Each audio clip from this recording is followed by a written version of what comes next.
What's going on, guys? Welcome to another episode of Second Guessing with Stressin. Better late than never. I am about 45 minutes to an hour late. Had some family stuff going on, but here we are, man. I'm able to come in and recap a big Chiefs win. So tonight, since I started late, I will just focus on the Chiefs game, maybe try to do a quick hitter on the Cardinals game. Really, I mean, it's a game we should win. It won't be quite as in depth as other games, but that doesn't mean that it isn't an important game. So, just off the rip, shout out BGHTX with the H's up in the chat over on IG. Your buddy Nick says blessing. Facts. I'm blessing. My guy Jacadon on IG. We playing the Bills in the AFC Championship watch. I could see it. But yeah, so I was actually able to live stream the second half, which was dope, man. It was fun. And if y'all watched, or if you want to rewatch, you can. I'm not sure how much fun it is to rewatch, but I've been posting clips of my reactions and overlaying it with the highlights of when I was talking about them. But I mean, you see, that's how I am, dude. I'm sure y'all are all the same way. Like, I'm a fan. Like, I'm passionate. Like, I'm born and raised in Houston. Like, I live for this shit, dude. Like, all Houston sports, but like especially the Texans. And especially like when we're good and competing. To me, that was a massive, massive game. Like, I would say it's up there as the one of the biggest, if not the biggest win in franchise history. Like, I know there's playoff wins and this and that, but like, to me, it's like, this team can go a long way, and they have had pretty good success in their first 2 years, but they haven't had that marquee signature win to get over the hump, beating a legit team, beating a team that is a dynasty that hadn't missed the playoffs since 2012. And now they're not officially out, but more than likely out. But a team that has, I think, a top 2 head coach of all time at the least, in Andy Reid, a Hall of Fame defensive coordinator in Steve Spagnuolo, Hall of Fame quarterback, top 2, top 1, top 2 quarterback of all time at Patrick Mahomes, Hall of Famer in Chris Jones, Hall of Famer in Travis Kelce, who's been playing good this year. And so, I still think the Chiefs are a good team. Like, I know people think they're washed, but like, that's a damn good defense. And, given that, all the stuff I just laid out, being at home with their season on the line Sunday night, it's cold, yada, yada, yada. That's a huge win, bro. Obviously, we have to, continue to do what we can do, but you can't tell me that was, the players made it known too after the game. Like, we ended our season there in Arrowhead last year, lost there twice, late in the season, then again several weeks later in the divisional round. It meant a lot to them to get their lick back, not only to get revenge, but for them to prove to themselves, because this is a young team. Like, this is the beginning of what I believe and hope to be sustained, really good success in the postseason for years to come. So that is, they're not going to say it, and they're kind of downplaying it. And I actually like D'Amico Ryans' approach. I was kind of shocked when I heard him in his post-game locker room speech. Normally comes in there hype as shit. He was kind of chill. And then his post-game presser, I thought he'd be out there like, yeah, we did it. He's like, yeah, good win, like downplayed the shit out of it.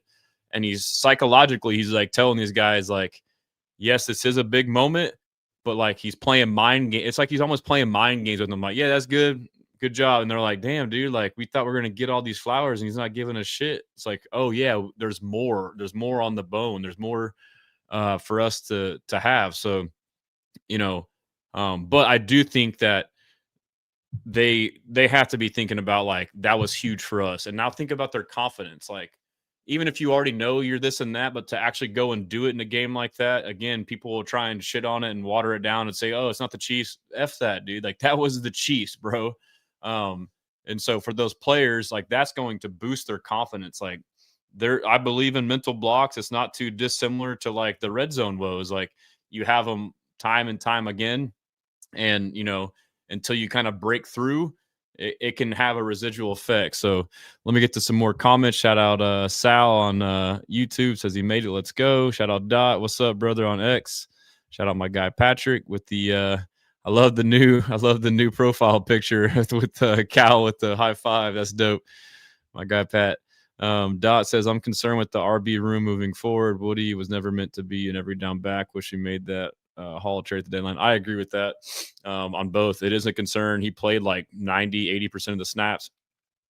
I do think, I don't know if y'all saw, if y'all watched my stream or my clip, but like, I do think Dare can be a viable back in the run game. Like, he's been decent as long as he's not doing it too much. And he's now a new look, a new change of pace. And as long as when you put him in, that it's not a freaking pass every time, allow him to run. And so initially, if Dare is forced to see more time, if Chubb is, I think he has a rib injury, if he is out and Dare is the number two, they may initially just think based off of film and whatnot, like, oh, it's likely a pass, and you may have some advantage there. But he's a different kind of skill set. He's pretty shifty. And then I would like to see Jawar Jordan get called up if so too. I think he can be viable. Cody Schrader, I believe, is the guy's name. The guy we just signed off waivers or claimed off waivers. At first, I didn't really look into it, and then realized he's the dude out of Missouri, the short white running back. Dude's a baller. I mean, he may not do much. I mean, but I like the depth. And then we did claim, I forget the name of the guy, another guy, defensive tackle, who's like the same exact measurements as Tim Settle Jr. And, Tommy Togiai balled out in this game, is now like making a name for himself. He's someone who we claimed at this exact roughly same time last year in the exact same situation because we needed depth. And now he's like a legit starter. He started for Tim Settle or played a lot of snaps and balled out. So, I mean, with D'Amico Ryan's defense and the way this scheme is, as far as defensive linemen, their goal, what they're told to do is just to be aggressive upfield and attack. You find certain guys with certain skill sets and they may thrive in this. And then you couple that with, having less pressure because you get more one-on-ones because of Will and Daniil on the outside. And also, like, we got damn good coaching, bro. Like, D'Amico's a damn good coach. Rod Wright, the defensive lineman coach, is a damn good coach. So that was a cool signing there. Anthony on Facebook says he knows what to say, when to say it. Nathan says Walter Payton, man of the year, squared up to close out the game there. Aziz came out on top. I was so hyped for that, man. Like, we all know watching the Texans games, like, he's had so many close to have interceptions, dropping them, tipping them, other guys getting them. And you can tell, too, he held on to that ball like a mother, dude. He would not let that thing go. So big moment for him. Kevin Denny, top 2 all-time. I don't know about what you have to say. Better than Walsh, Shula, Lombardi. Yeah, I mean, I think it's Belichick and Reed. That's who I got. Like, Andy Reid is accomplished, man. Like, he's done a lot. But I get the argument. Ryan, what are your thoughts on playing the Chargers on Saturday? I love it. I'm going to have a watch party, so I'll announce the details, but obviously the date and time is set, so mark your calendars. But I'm going to start, hitting up some venues and get that planned out. Did a couple last year with some other fellow content creators. I'll be sure to include everybody again. But we had some popping parties, and Aziz showed up last year. So who knows? Maybe I can get like Jalen Reed or someone who's injured to come through or something. And then Trey Rudy on Facebook, we should have traded for Hall, but no matter the back, we still need running blocking at the line. Yeah, that's true. I mean, I still think we can get by and make a run with what we have, just the way the offense is and the way the defense is. Golden Scholar, I'm just praying to God we stay healthy. My guy, engineer, he said, if we win this game, he will never slander D'Amico again. So we got you, bro. He says that's the key this time of the season. Yep, health is priority number 1. Vander says, let's get Leonard Fournette off the couch. Kind of joking, but am I? Nah, I mean, I think we'll be okay. Golden Scholar, I was hyped for Aziz because of Kelsey from last postseason. Punked him back. Yeah, and so, Aziz was hurt last year in that game too and played through like a knee injury. And we didn't have Jalen Petrie, but Aziz was the one who shut him down. So real quick, over to IG, my fam on IG. If you'd like for me to get to y'all's comments quicker, you can always hop over to Facebook, YouTube, X, but if not, right here is just fine. I just might not get to you quite as fast, especially in the opening when I'm doing comments. But we got, let's see, AJ Armendez, feels like a relief getting the good teams out the way. I agree. We have the hardest strength of schedule, like the 4th hardest in the league. But out of any contender or playoff team, it's by far the best. strongest strength of schedule and strength of victory, obviously. Your buddy Nick, shout out to Woody Marks. He seriously stepped up. I agree. He's a tough son of a gun, dude. I am Weddell Mendez, redemption win. Facts, dude. It feels so good. I'm still riding high, man. Rich Fit, Cal held his hand up for 3 days. Man, that was funny, dude. I just saw that video. So if y'all didn't see it, CJ Stroud was giving high fives to the fans, and then Cal was waiting for a high five, and Stroud, like right when he went up, like someone grabbed him, didn't see him. I don't know if people were speculating, but I'm sure people were like, "Oh, Stroud's mad, doesn't like the owner, yada yada yada yada." But today the Texans made a great video where they like had Cal walking around with his hand up and like waiting to get his high five and ignoring other people. That was well played by the Texans. That was awesome, and he finally got the high five from Stroud. So shout out Joseph. He says, "What's up, Stressins RTX? What's going on, bro?" He says, "Been watching D'Amico's presser. He's the most locked in I've ever seen. His Wednesday pressers are short and straightforward." Yeah, dude. And if you watch his presser, not his presser, his interview with Mark Vandermeer and John Harris, like they ask him about that. So I had that revelation about like, oh man, he's like, I thought he'd be like all happy he got over the hump, but he's like, nah, I'm chilling. Like, and he really is what he says. Like, I know us as fans is different, and he said he's never, I say this all the time on here. I had a coach who said this, and I didn't really typically per se like the coach, but like this has stuck with me, and it's true. It's never as good as it seems. It's never as bad as it seems. Reality is what lies in between. So we started out here on the bottom 0-3. Most everyone's like, oh, it's terrible. He's still right here. We start winning. Everyone's like, we're the best ever. He's still right here. So that's what you need for a coach. That is a leader, bro. He's not riding the waves of the emotions. Like, he's steady. And like over time, the player is like, okay, like this guy gets it. Like, I mean, that could be true for any of us in any of our jobs or whatever. Like, it's easier said than done, but that's something that's rare, dude. And he's not a perfect coach. I mean, even Andy Reid, he's not a perfect coach. He went for that 4th down like an idiot. But I will say, the intangibles that D'Amico has, they're huge. Pause. Like that intangible, like that leadership quality that he has, elite, top 5 in the league. He's a top 5 leader. And like the way he leads, he has this unique ability being a former player and being a player's coach of, these are grown ass men in the NFL, bro. Like the old school way of coaching of like cussing guys out like Tom Fossil or, whatever it might have been, Bill Parcells or whoever. Like, and I'm not sure if Bill Parcells was like that, but like just the approach in general of like dogging a player to get them to play better. Like that doesn't really work, bro. And these players are making 10, however, not 10x, 2, 3, 4, 5x your salary per year. And they're supposed to sit and they're big ass dudes, and like their mind, because of where they're at, like they're mental alphas too, on top of being physical alphas. You can't just talk to them that kind of way.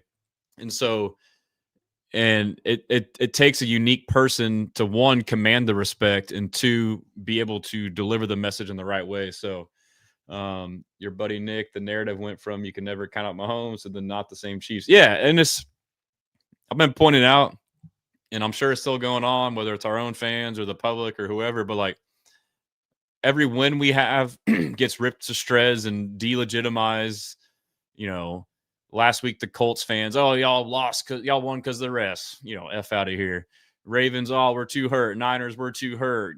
Titans were bad. Blah blah. It's just always something. Now it's the Chiefs. Oh yeah, we're not the same Chiefs. Like, and it's the refs too with the Chiefs fans, which is hilarious.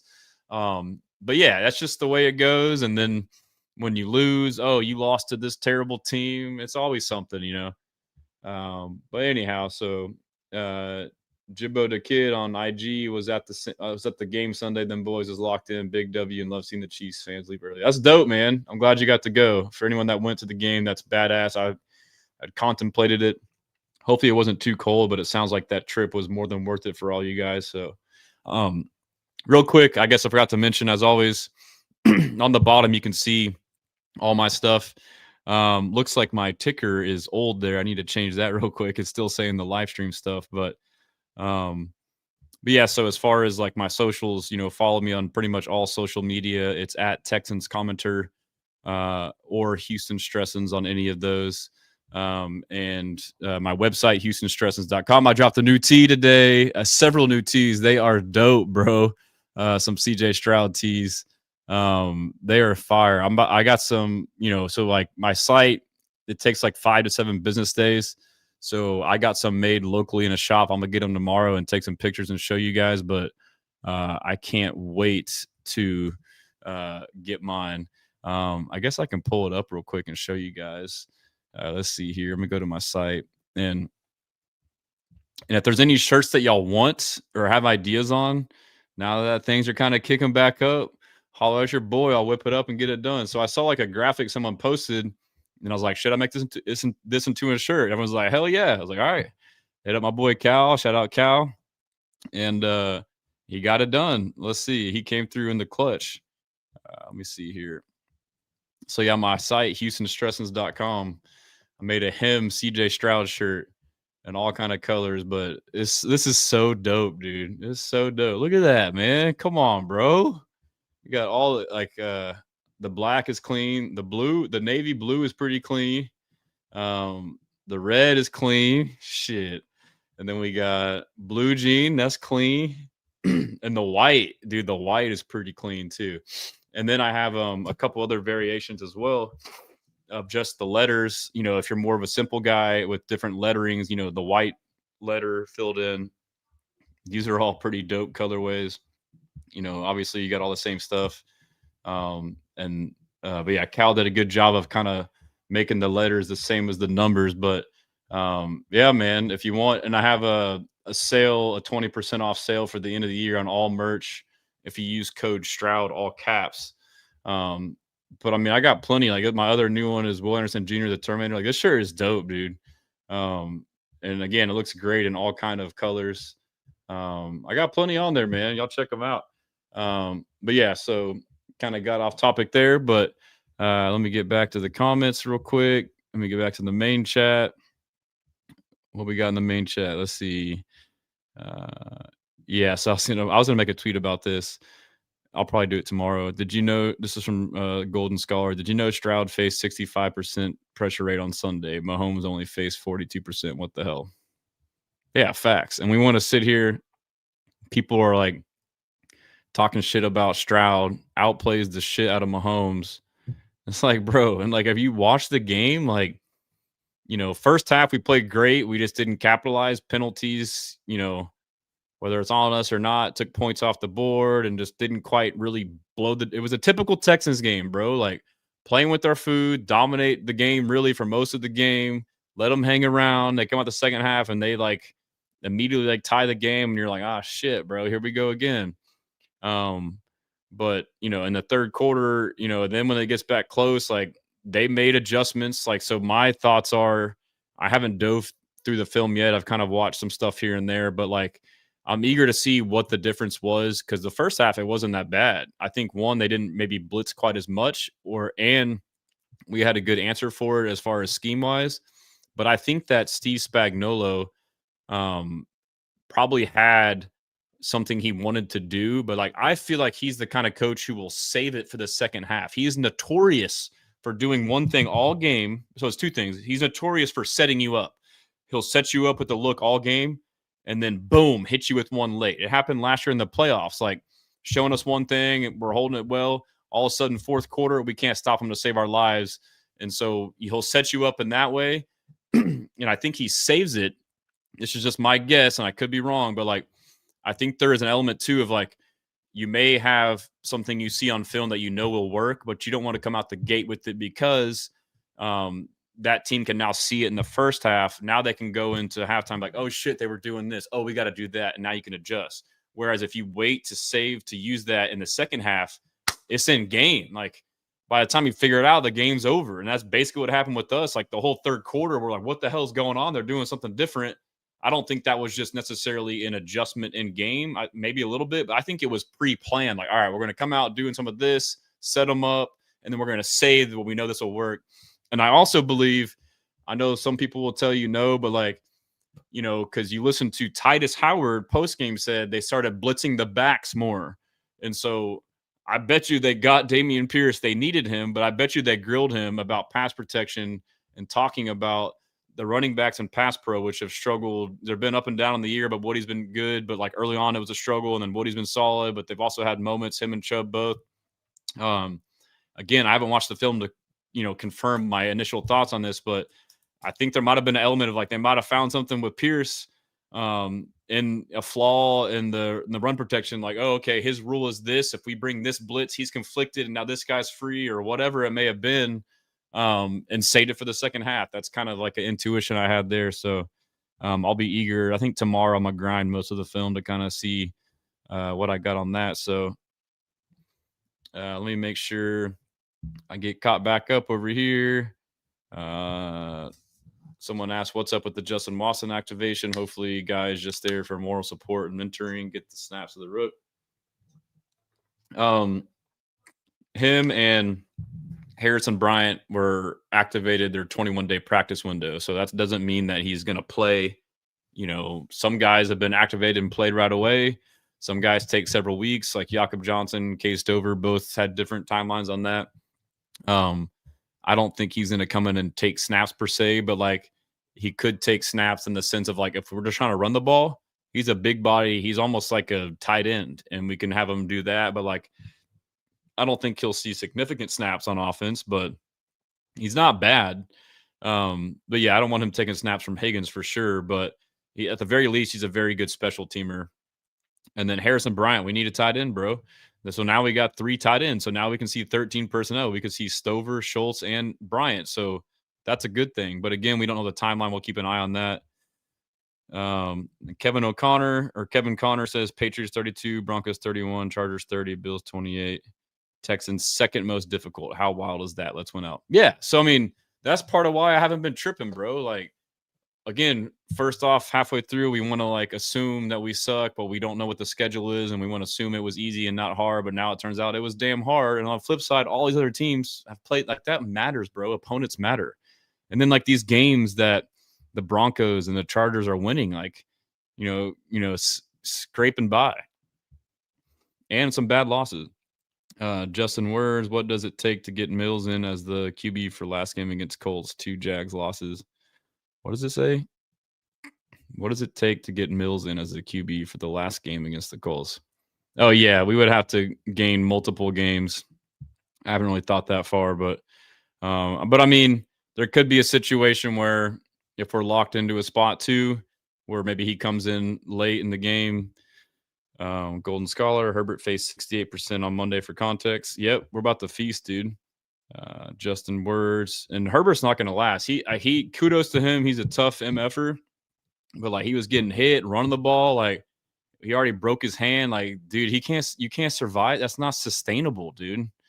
And like their offense is him running the ball. Like he's going to get hurt. Let's see. Troy into Paddalong. That's my guy, bro. He says, and you write about Damian Rat, inform it to Spags, but we still got the dub. Yeah, man, I'm pretty sure. I want to dive into that. Comparing Stroud to Herbert, both face comparatively similar pressure, but Stroud into the game with no picks. That's the key, too. So, like he said, when he had like a bird's eye view watching Mills, I learned we have a good defense. I learned I don't have to be Superman. And he's like, and he's done just that in the 2 games. And D'Amico has pointed it out. Like, one, first off, not taking sacks. He's calling them sack savers, pause, where if it's not there, and he's maybe like even overdoing it, but I would rather him come in and be overly conservative, protective, and lean on defense, and then rein it back and start to be slowly more aggressive, as opposed to coming in too crazy and, ruining the game. And so I think that's what he's doing. And now he can start to see, okay, I'm going to start here super, super conservative, and then now learn when I do and don't have to do, throw the ball away or not try to extend the play. But there's plenty of plays in both games where you look up and you're like, that was a terrible throw. And he's like, why'd he quit on the play? And like in the moment it sucks, but it's like, okay, like over time, it's like, all right, that's better than a pick or a sack or a fumble. And it's hard to say because you don't know if you don't see it happen the other way. But by the end of the game, you're like, well, shit, he had no picks. Mahomes had 3 picks. Like, we just let our defense eat. Like, okay.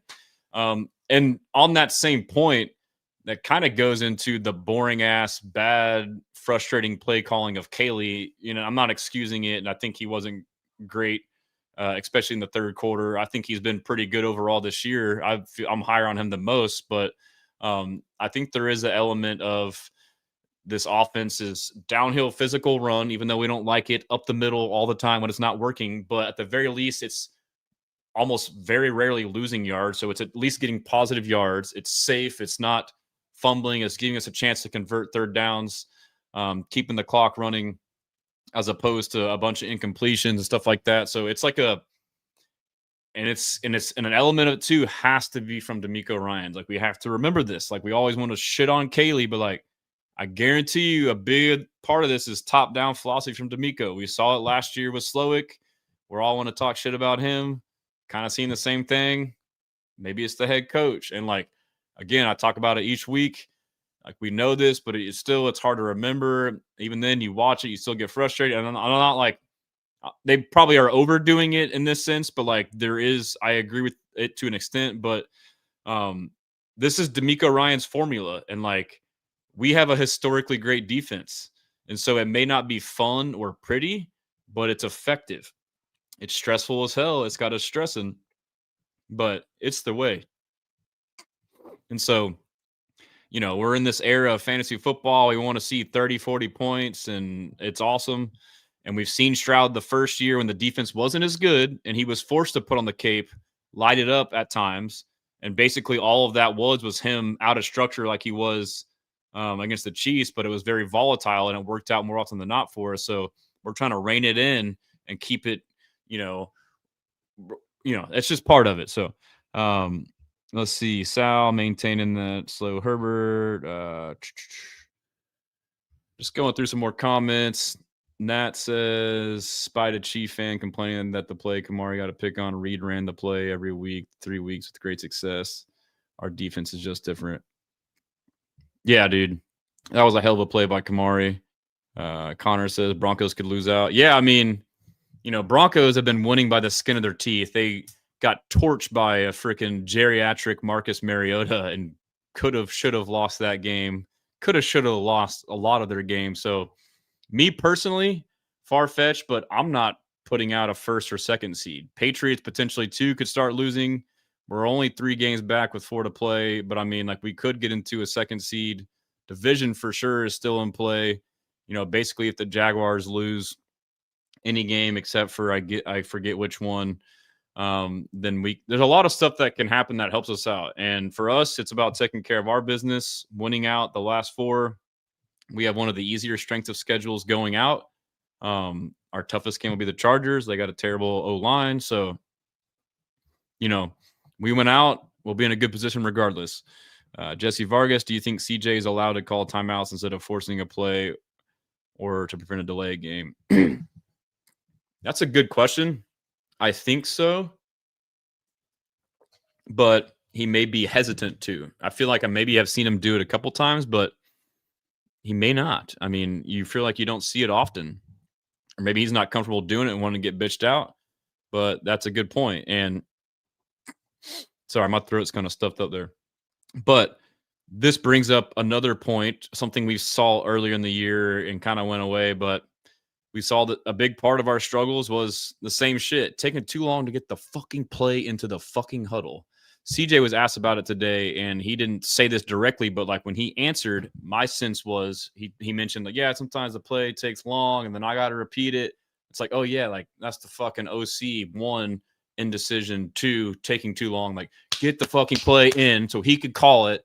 And I'm sure there is some onus on him. I'm sure there is some onus on the lollygagging big play or this or that, but like I get it's worse and loud, cold environments, but it's inexcusable, bro. Like, you're shooting yourselves in the foot. And not only that, but now you're doing it while you're going up against a really good defense that blitzes a lot. So you're taking forever. Now you're getting to the line of scrimmage late, and then now you see all this shit and you don't have any time to sort it out. So it's like, give yourself a chance. So tempo might have worked, but I get that it goes against the flow of the game, defensive game. You don't want to go 3 and out real quick, but I mean, maybe just tempo, no huddle. And then that's where I like the Peyton Manning offense, dude. Like tempo to get to the ball and then sit there and just drain the clock and do a bunch of hard counts and mess with the defense. Get them to show your hand. Oh, okay, he's blitzing. And then you check, and then they check, and then you check. Like, just do that instead of like get to the huddle, wait, call it, walk out the huddle. Oh, boom, 5 seconds. Fuck. I mean, come on, dude. They got to fix that. And Nat says Petrie rocked Rice so hard. We got Mitchell Shorts and Chiefs fans can cuss enough. Yeah, dude, the Mitchell Shorts guy, we were engaging early, and then he started doing that. I'm like, this dude's fucking tripping, dude. That was so fucking weak. Any Chiefs fan, him, whoever that is complaining about that hit is a fucking pussy. They're a fucking pussy. I mean, get the fuck out of here, dude. I'm going to try not to cuss, but this one's going to get me going. You are a fucking P word. I already said it. I don't know why I'm saying it now, but if you thought that was a bad hit, the guy got hit in the shoulder and he got hit so hard, then his head whipped down and hit his head. Helmet to helmet. Like, that's not how it fucking works, dude. Like, he didn't go his helmet to his helmet. He hit you here and you bent this way and you hit your head to his head. That's not how it fucking works. Like, if that was a Texans player, I'd be like, damn, a good hit. I couldn't imagine how soft you have to be like, oh, man, that's not a fair hit. Like, you know, and then what pissed me off about that play the most is Joe Tooney, or I'm sorry, Creed Humphrey, the center, comes running up on Petrie like, oh, what the fuck you doing, bro? Like, get the fuck out of here, dude. That's a clean hit. Like, Mr. fucking tough guy. Like, this is fucking football, dude. Like, if you're that mad, go fucking bitch at Patrick Mahomes. Like, why the fuck did you throw that, dude? You're going to get him killed. That's where the shit needs to happen. Like, that stuff about the league just pisses me the fuck off, dude. Like, this Texas defense plays so physical and the game has gotten so soft that when they play the game normal and in the rules and how it's supposed to be, people lose their fucking minds because they've been warped to be so fucking soft.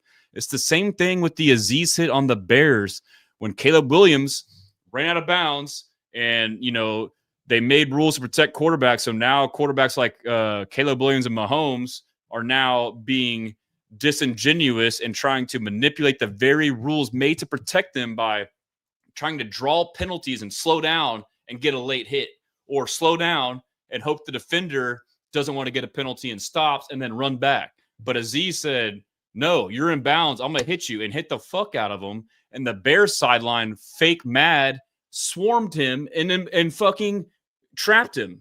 And of course, Aziz is, you know, fighting his way out. And then some guy talks shit and he punts Roshan Johnson. Now Aziz is the bad guy. Like, no, y'all should be penalized for unsportsmanlike for fucking creating this environment. One, you should be penalized, Caleb Williams, for baiting the rules to your advantage. Two, the sideline should be penalized and fined for, you know, swarming an individual player. Same thing with the Chiefs. Mitchell Shorts, that should be a penalty for your soft ass running up on a fucking perfectly legal hit. Like, what are we doing? Like, all this stuff is all about players and the whole psyche of the league. Like, they're pussifying the entire league and warping the way not only fans think, but players. Like, players are now trained to think that every big hit is mean and not fair. Like, what the fuck are we doing, dude? Like, that needs to be addressed. Like, they need to start throw. I've always said this too, and you know who agrees with me? Tom fucking Brady, the best quarterback of all time.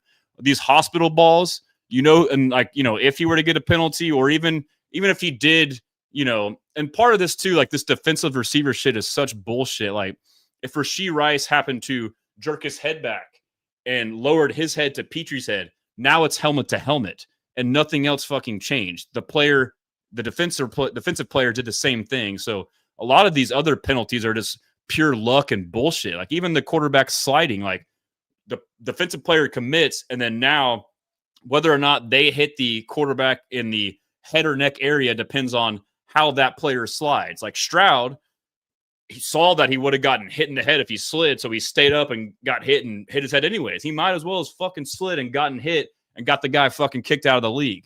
But Tom Brady on this point here, and I was saying this before, and he said it, I'm like, yes, it makes perfect fucking sense.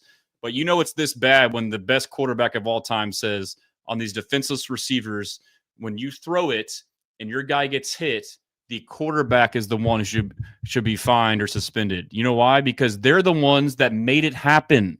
They're the ones throwing the fucking ball. If he's not open, don't fucking throw it. I mean, there are some hits that are egregious, but a lot of these are bullshit.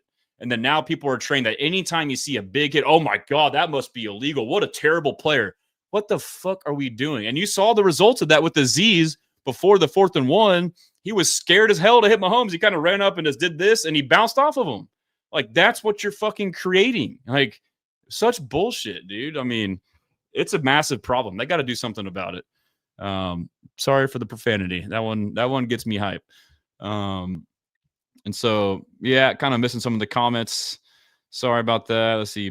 Shout out Golden. Case says, I don't think the Chiefs' defensive strategy is in the third was sustainable, which is why Reed went for it on 4th down. He knew it wasn't something. I could see that, but I mean, Chris Jones was just wrecking the game. I thought that was the dumbest decision ever by Andy Reid. The decision to go for it on 4th down on your own 30, and your defense is dominating our offense in the third quarter. They had like -2 yards. That's sustainable. I mean, even if it's not sustainable, like what's the progression? -2 to 40 or 30 yards. But, and you know, you punt the ball there, dude. You punt it every time. And he goes for it. And Mahomes on that 4th down, Mr. fucking Mahomes, who Collinsworth just loves to death and was glazing the whole time. He had Juju Smith, his first read right over the middle, 1st down. But you know what? I've watched all their games this year. On 4th down, when he does, he only goes to Rashee Rice. That's all he fucking does. Maybe sometimes he'll go to Kelsey, but he literally predetermined, I'm going to throw it to Rashee Rice. But guess who was guarding him? Derek Stingley Jr., and he was fucking covered. And so, you know, that was on Mahomes. The play was right there, but I hate the decision. So now you immediately give a struggling offense automatic field goal position. So Naquan Jones, the DT they picked up, might be an absolute gem. Yes, that's the guy's name I referred to earlier. Ben, we need to do everything to secure a home divisional game. No Mills. Manny, Jags will lose to the Jets and Broncos and we went out. That would be nice. Third Coast Slot says the Texans OC needs to know when to switch from pass plays that take longer to develop to shorter. I agree with that. So my big gripe with Kaylee is more outside runs. Like, especially with what he marks. And it's been like this for a while. And then when he did in the game, I'm like, I'm on stream. I'm like, run it to the outside, boom, 10 yards. Okay, cool. And then in the third quarter, where's your adjustment? Like, Stroud's getting wrecked, Chris Jones up the middle, blitzes, etc. Move the pocket. Stroud is essentially moving the pocket on his own, but like, do a design rollout. Like, on the flip side, the Chiefs were doing that shit left and right. And then, yes, you know, my suspicion as to, so first off in the third quarter, again, I haven't fully dissected the film. It's just from my naked eye and seeing clips here and there, and I'll confirm, so this may be wrong, but like my hunch is as to what happened is first off, Chris Jones just annihilated Ed Ingram all game and specifically in that third quarter. So blitzing or not blitzing. And then they brought the heat. They started blitzing double A-gap blitzes and putting pressure on the running backs and up the middle. And those were getting home too. And so the linemen were getting beat there. And then I would say the other biggest part of that was the receivers were fucking up. They were, one, not getting open. And two, when they were supposed to be hot, they just kept running their route. They weren't fucking turning around. The one that was to Kirk, that was a deep corner that looked like an egregious miss. You watch it again, it's still a miss. It's not an egregious miss, but, you know, guys on them. But then you look at it, Christian Kirk is running a corner route or a sail route. And there's a guy, a backer or a nickel back right here on him, just inside leverage. And Kirk decides to take an inside release when he's supposed to be out here. And rather than, you know, just slip inside or slip outside of the guy and keeping your leverage and timing, he goes all the way in. He goes inside. The guy washes him down. So he starts here, goes inside. And when it's time for Stroud to throw the ball, the motherfucker's in the middle of the field cover. He's like, what the fuck, dude? Like, you're supposed to be here. And so then he finally goes, and Stroud's still backing up. And then it's like Christian Kirk all year, and a lot of the receivers have been bad on their releases. Like, they're letting guys push them off their landmark. Like, you have to stay.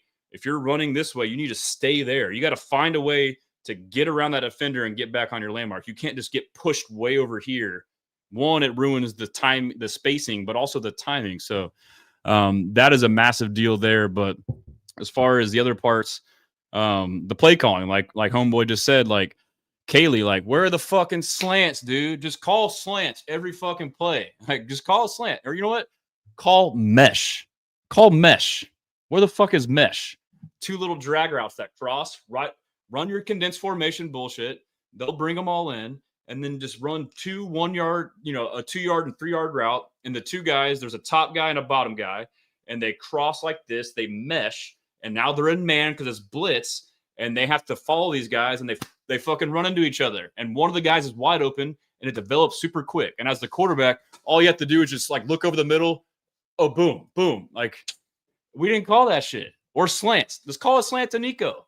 It's why Nico is going to win one-on-one on slant every time. Okay, it's a blitz. You're Stroud. You know it. He's got a slant. All of them's going to fucking turn and throw it. Instead, we're running corners and posts and outs. Like, the fuck are you doing? So it was receivers messing up by not getting open. So what's his face went out, Trent McDuffie, like early in the game, and the backup corner who came in, fucking Clamp, he did a good job. And then there weren't they didn't adjust to hot routes, and then we didn't call short routes. And then Stroud also didn't do great himself. Chris Jones is the big factor again, but Stroud did miss some throws. And a lot of the blitzes, maybe he got too flustered too quick, and maybe I noticed a lot of them, he was going back and just kind of like would like not put enough on it when he needed to like go like this. He kind of just like, I think he was so worried about, and that could be him playing conservative or whatever, but yeah, it was frustrating. Sorry, it's getting hot. I need to take my jacket off, getting all flustered about this stuff. But yeah, man, I try to get all the comments, so you have to wonder who's in charge, the pre 2-minute stuff. So then, yeah, you got to stand up for your teammates. Yeah, I mean, I get it, but you're talking about what's his face? Stressins FC. What's up, lazy man? Shout out Life of Colby, my guy. Shout out Velicity. I think it's funny that the player wearing a guarding cap is trying to leave with his helmet. Yeah, and someone tried to tell me that a player with the guardian cap is less scared, and it's an advantage for them because of the guardian cap. Like, no, he's wearing a cap because he's fucking coming off a concussion, dude. Like, what the fuck are we doing? Yeah, Andy Reid thought his defense was going to hold us to a field goal, 4-4, and one they didn't make it. I mean, that's fair, but it's still a dumb. You gave us 3 points. It's still dumb to me. Jake Andrews is ass. I can't necessarily agree or disagree with that. But yeah, Ben's over Kirk. I mean, Kirk has been underwhelming. Anthony says Kaylee's the epitome of rookie OC. Yep, he's he makes a stride, does it, and then regresses. It's just he's just like Ursary. Ursary had a bad game again. Play good, bad, good, bad, good, bad. Overall trending, Kaylee. Bad, good, bad, good, bad, good, bad. Like, it's never consistently good. But yeah, so we'll get into, I'm sorry, IG on the comments. Shout out Jibbo the Kid, Los Posts. Sorry I'm not getting to all the comments. Oh man, I was behind. But yeah, shout out everybody in the chat. IG, we got Arsenio Peters, Los Posts, Battle Red Judge. Appreciate you guys tuning in. But yeah, so I'll hop into the box score here. Let's see, presenter invite. We'll get to this so that way we can get to interviews here. I'm not going to go too late since I started late. But yeah, so let's first start off with the team stats. First downs, 14 for the Texans, 15 for the Chiefs. Third down, 8 of 18, not bad. So just under 50%, I'll take that. And then they were 4 of 14. That's the difference. They fucking sucked on third down. Our defense shut them down. And our third downs were CJ Stroud playing hero ball, and he made some amazing plays. And then we had total plays 65 to 64, total yards 268 to 274, passing 186, 148, rushing 82 to 126. Red zone, we were 2 of 4. They're 1 of 2. So red zone again, that first drive, there was the illegal formation. I think it is nitpicky that illegal formation could have gone either way. But from what I saw on the game, I haven't watched all 22, and I don't know if it shows it, but technically, what happened is if you motion one guy, he stops, and then the next guy motions. Before the next guy motions, the first guy has to stop for a full second. And I don't think Schultz had stopped for a full second, but sometimes you see it called, sometimes you don't. So, and we scored a fucking touchdown on that play, and it gets called back. My issue is Schultz. Like, you're just lazy on the motion. Like, get fucking set, bro. Like, he motions and then just kind of just taking his time. Like, just fucking hurry your ass up and get there and get set. That's the way you solve it. So, I mean, but still, like, yeah, it's kind of a gray area. And then I do think there was the Stover Cat. I'm a fan of it. It worked, but there was an offsides. From my interpretation, I do think it was offsides. I think it was Titus, left guard, or Ursary. His hand was like in front of the ball before it was snapped. But they were also, up there too. And again, that's like technically it's a penalty, but like, have they called this stuff before? Not really. So that's where it's tough. Is like, technically yes, but it's like, come the fuck on. So I see both sides, but whatever. Like, that killed us a couple times there. And then time of possession was pretty even, 31-28. But the big difference was 0 turnovers to 3. How many of these games do we have where we just absolutely have +3 or more in turnovers and either lose or have a close game? A lot. And so this is where we're playing with our food, is like, we're getting all these turnovers and we just can't blow the game open. Like, we won by 10, but the game was tight. But yeah, so I had a thought that I was going to get to going through this. So yeah, to me, this game was exactly how I thought it was.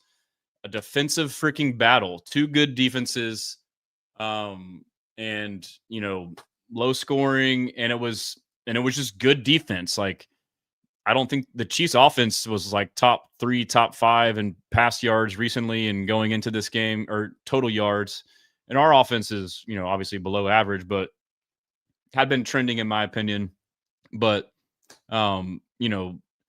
I think that it was more just about 2 good defenses and 2 coaches knowing that and kind of playing the game that way, as opposed to just terrible offense and sloppy football. Whereas on Monday Night Football, you saw the Chargers and the Eagles, and it's low scoring and there's turnovers. It was just bad fucking offense and sloppy. Like, yes, there was some good defense too, but like, there was a difference between those 2 defensive games. One was a really good game, one was a sloppy game. So that's worth noting as well. But just on the box score real quick, Stroud 15 of 31, 203, 1 touchdown, 3 sacks, and an 80 rating. Patrick Mahomes, worst game of his fucking career. Yes, he was out a lot of linemen, their right guard, their right tackle, and then left tackle got hurt the first play. But the guy that came in, that left tackle, fucking shut down Danielle Hunter. So, I mean, but Mahomes, 14 of 33, 160, 3 interceptions, 2 sacks, a 19.8 rating. It was like the worst of his career. So, Woody Marks, 26 for 68, only averaged 2.6, but they stuck with it. Dari had 1 carry for a touchdown. That was sick. Stroud probably could have ran more in that game. I guess he scrambled quite a bit. Noel had that reverse that was, he's just not good at reverses, dude. Give him to Nico. He's got work to do on there. Kansas City rushing, Mahomes 7 of 59. So, I mean, they had 126 yards rushing, and Mahomes was their leading rusher. So, that was their offense. It was Mahomes. There were 2 or 3 times where, gap integrity, Sheldon Rankins on 3rd and long, doing crazy spin moves trying to get there, and he would vacate, and then he would just run right there. So, yeah, I mean, we pretty much bottled him the hell up. And then Nico, 4 for 121. He had 2 big plays. The first one, a deep post. The ball was underthrown by Stroud. It needs to be on target. It is a touchdown if he does that. And that's how you avoid the red zone this has been a thing for us for years too. Like, yes, you need to improve red zone, but we also need to improve these plays, just like getting in the fucking end zone on these plays. Like, there's that one. The other one we threw to him on the scramble play and made a great run after the catch. Jalen Knoll downfield should be blocking his guy here, but just leaves him and comes back to Nico. And then now his guy comes here, and then doesn't even affect this guy and like almost runs into Nico and he kind of hesitates. If he would have stayed on his guy, Nico had a legit chance to keep running upfield and score. So 2 plays right there where you can convert touchdowns if you just little details, you know. So, but Xavier Worthy had 3 for 55. That's pretty much it. You know, big story was their drops. You know, yeah, some are drops, but I think a handful of them were bad balls, like the Kelsey ball, bad ball. There's another Rice ball that was a bad ball, but they don't want to fucking say that about Mahomes. And then, yeah, like you saw the Jalen Petrie hit just annihilating Rashee Rice. That is a factor. These guys were scared and it was cold, you know? But yeah, I mean, Petrie had that pick and that hit. Kamari had a great pick. Yeah, it's just a great game all around. Tommy Togiai had 10 tackles, 1 TFL, 1 sack, 2 QB hits, balled out, stepped in for Tim Settle Jr. He was injured, who's on IR. But yeah, so I mean that's pretty much the box score. We'll buzz on over to PFF real quick, and again, PFF. Their grades aren't in vogue. I'm not a huge fan, especially for corners, but like, you know, some positions are good. Overall, it's pretty good. Again, you kind of match up with what you want. But as far as the offense, first we'll just let me just go back. I want to go to the team grade first. So I forget how to get there. So I'll just start over. But Houston Texans team report schedule. Overall, had a 65.3 team grade, so one of our lower-ended graded performances. Offense was 57, passing 59, pass block 42, receiving 61, run 61, run blocks 51. So, I mean, those kind of check out to me. Defense 75.6, run defense 76.1, tackling 62, pass rush 68, coverage 69. Nice. Special teams 49. So, the defense doesn't really check out to me. Special teams, I guess, 49. I don't know. Seems kind of low.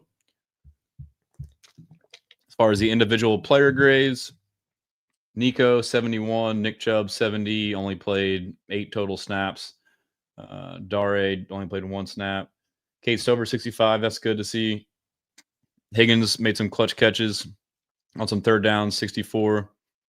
Trent Brown, 63. He broke his finger in the game, I believe.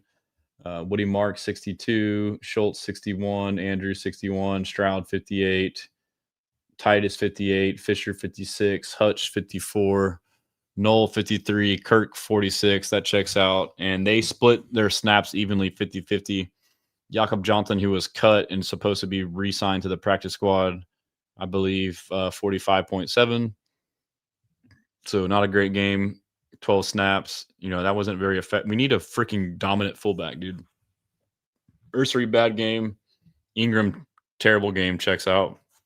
0 pass block grade. That's insane. And then on the flip side, our defense. Or actually, let's go to. We go to blocking for the op.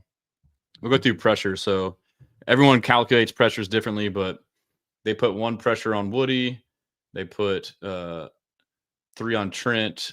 They put 3 on Ursary, 1 on Fisher, 7 on Ingram. So that's 7, 8, 11, 14, 15. Yeah, so none on Stroud, all on those guys. As far as defense goes, Jalen Petrie balled out 90.5. Sheldon Rankins, pretty good game, 82.6. Tommy Togiai, 82.2. Will, 78. Daniil, 73. Derek Barnett, underrated player, 72. Stingley, 71. PFF finally shown him some love somewhat. Kamari, 65. Autry, 65. Miles Bryant played a good game at strong safety, 63. Indabusi, I don't know how you say it, but he played 4 snaps, you know, with Settle being out. He got elevated. Z, 60. Felt like he played better. Henry, 55. Actually felt like he played better. Bullock, 51. Felt like he played better. And EJ Speed got less snaps, so it seems like Henry took back that Will linebacker spot from him this game. But, yeah, so that's it on that. I think I can go to NFL Pro. There's a couple insights we can look at as well. I'll rip these off, and I'll go through some comments.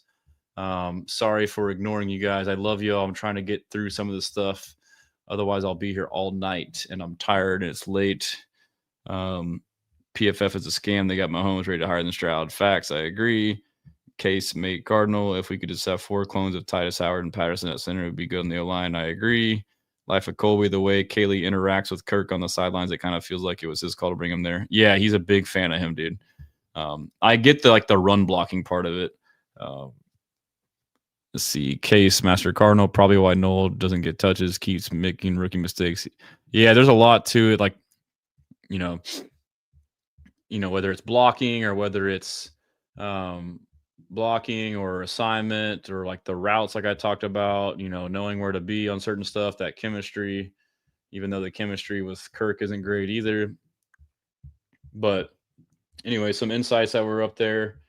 Yeah, so Azeez Alshire was targeted just 3 times on 42 cover snaps, allowing just 1 reception for 7 yards while recording a key fourth quarter interception. He matched up against Kelce on 9 routes, the most among any Texans defenders, holding just 1 target, which was intercepted. So he shut down Kelce.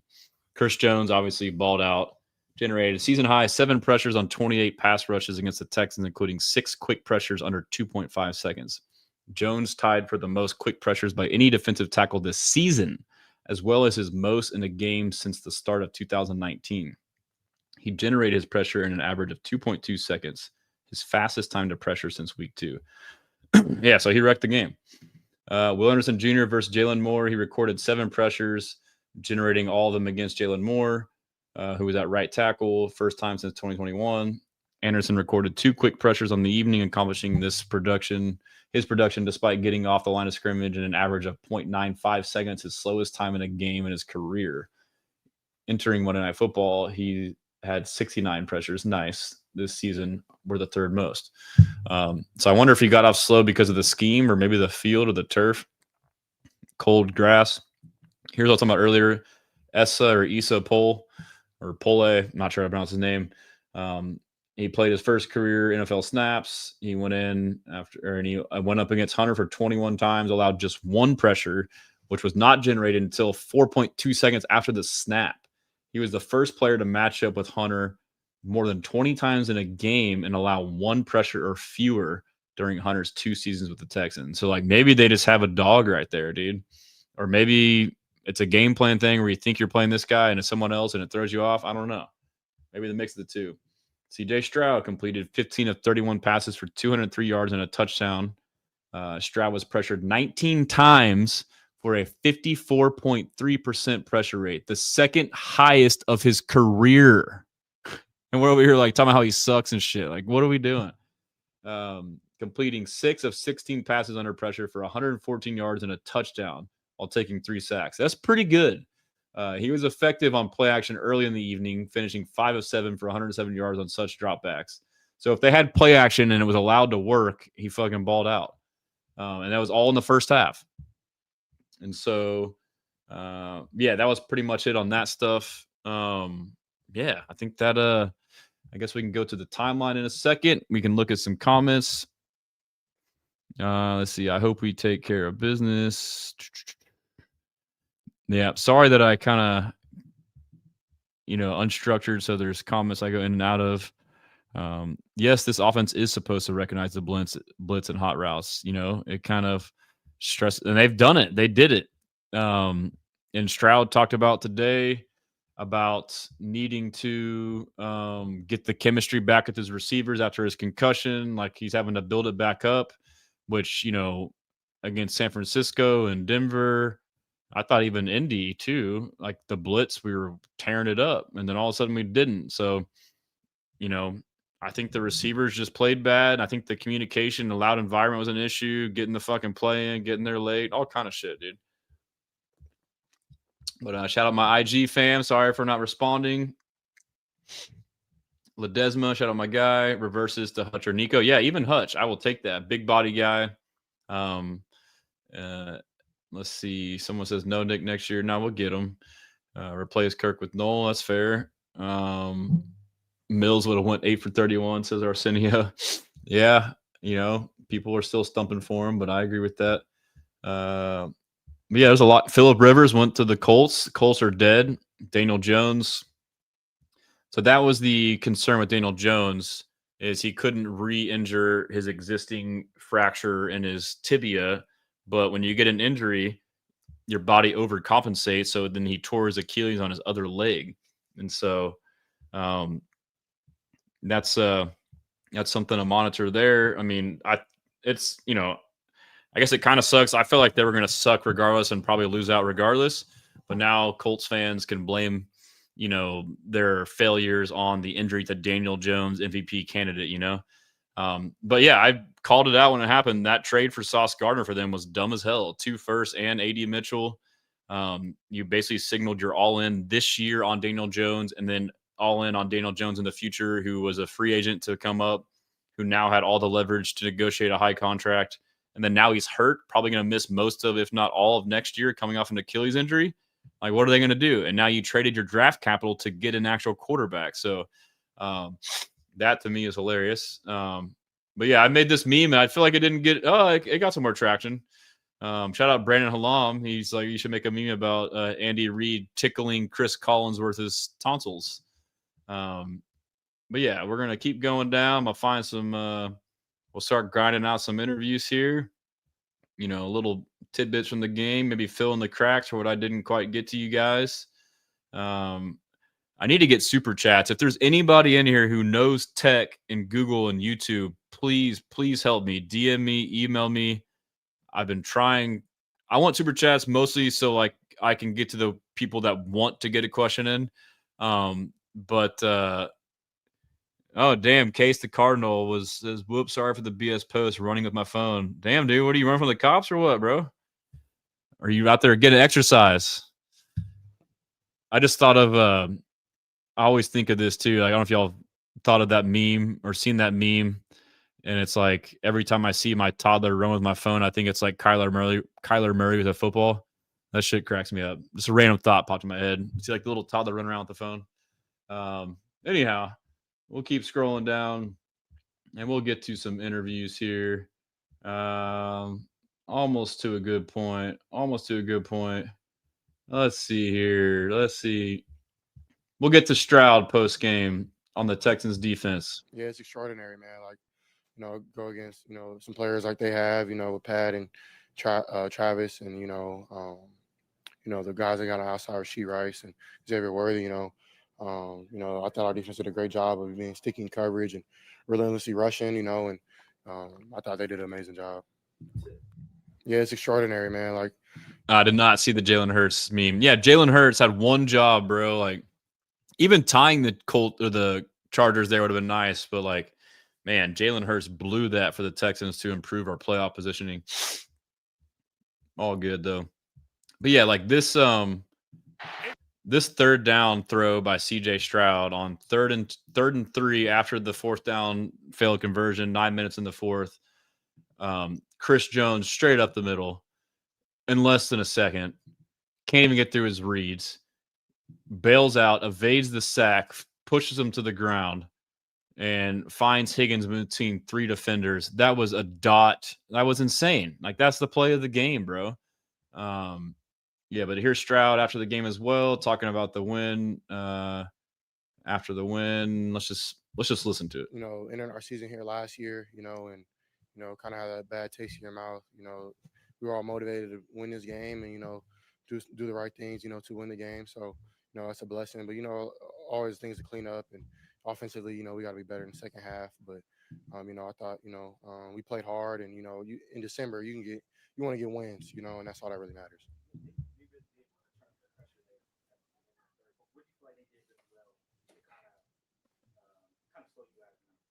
Yeah, the pressure, the blitz, and we just got to be better with our DNA better, and me, throwing our hots, and just trying to make plays, and got to be better on first down. That's really the key. If we can get to third and shorts, and third and mediums, that helps us out. So he takes ownership. He says, like, I got to ID it better, which probably is at least at the very least part of it, and throwing the hots. Again, I got to watch it, but shout out to Patriots fan in here. Nail says Patriots fan here, but you guys are a dangerous team. I respect and appreciate other fans.